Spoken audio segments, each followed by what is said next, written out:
नमस्कार दोस्तों, मेरा नाम पायल है। मैं आपको एक नई तरह की कहानी सुनाने वाली हूँ जो आपको एंटरटेन करेगी। उम्मीद करती हूँ कि आपको मेरी कहानी पसंद आएगी। ये कहानी है अली बाबा के 40 चोरों की।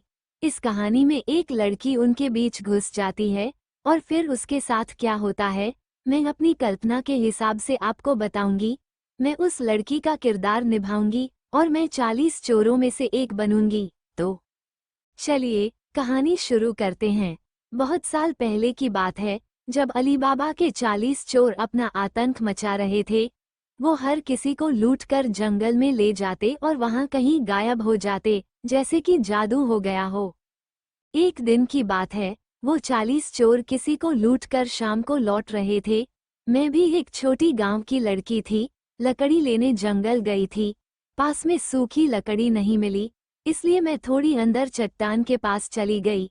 तभी मुझे घोड़ों की आवाज सुनाई दी और मैं घबरा गई।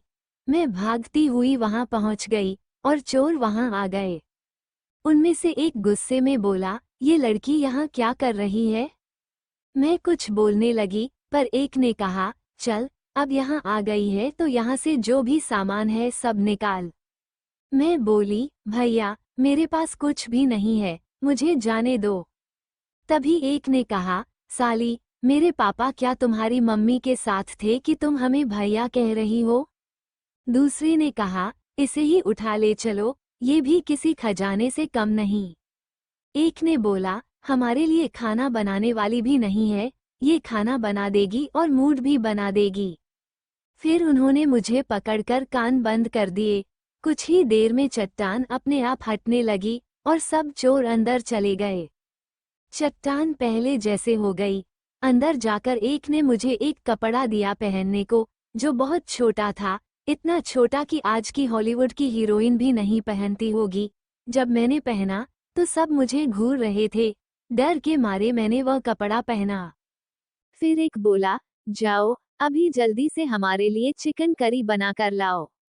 मैं किचन की तरफ चली गई और खाना बनाने लगी।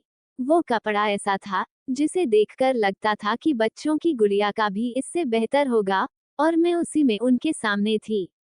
उनकी नजरें हटने का नाम ही नहीं ले रही थीं। खैर, जैसे तैसे करके खाना बनाकर उनको परोस दिया। वे दारू और चिकन खाने लगे। तब उनके सरदार ने बोला, कुछ वाइब नहीं आ रही है, ये छमिया चल नाच के दिखा। फिर मैं भी नाचने लगी। छोना छोना मुझे छोना, देखो छोना छोना पास आओ नाना, जाने दो ना, हे आओ ना, पास आओ ना,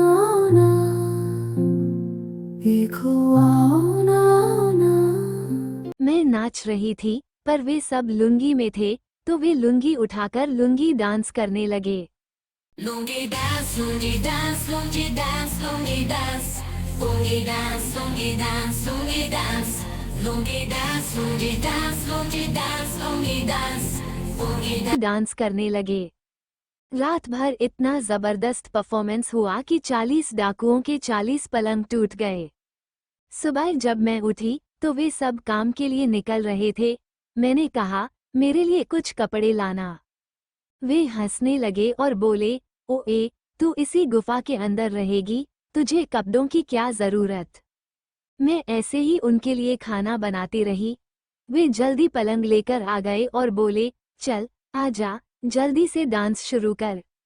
रात भर नाचने के बाद सुबह वे चले गए। ऐसे ही कुछ दिन चलते रहे।